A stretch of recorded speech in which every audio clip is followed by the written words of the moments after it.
One of the things she did say, though, is that she was laughed at when she suggested to campaigners in Carlow Kilkenny, where you were the director of elections, that they wear yes equality badges and they give out yes leaflets, or leaflets encouraging a yes vote. Now, I presume you were at that meeting, were you? Did that happen? No, I don't believe anybody laughed at. Was she scoffed I think at? that, look, it initiated debate, it initiated discourse. There was varying views within the confines of that meeting, and there wasn't a huge crowd at it, to be quite honest with you, either. I mean, the week before I read whereby the media were making fun of the fact that we had a poor attendance at it, and as soon as this issue broke, the media want to know exactly what items were discussed and at what length and who said what and so forth.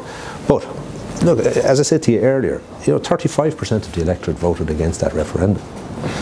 65% have voted in favour of it. I appreciate and I commend and congratulate everyone for the role that she played in achieving that victory, and it was great. But she was given that responsibility by the party leader. Charge that she was laughed at and scoffed at. Now you were there, so you need to respond to that. Did that happen? No, it did not happen. Was she scoffed at? No, she wasn't scoffed at. So why do you think she's saying? I think she felt that some members in their response were almost dismissive of her proposal. Okay. But the party leader did recognise the point that she was making, and did encourage members when and where possible to initiate debate during the course of their canvass on the issue of the marriage referendum, and inform them that the Fianna Fáil party line on this issue was in favour of the proposal, as had been directed by the Ard in 2012 when we were I think the Labour had gone before, but we were the next party to seek that sort of amendment to the Constitution to allow for equality in the area of marriage.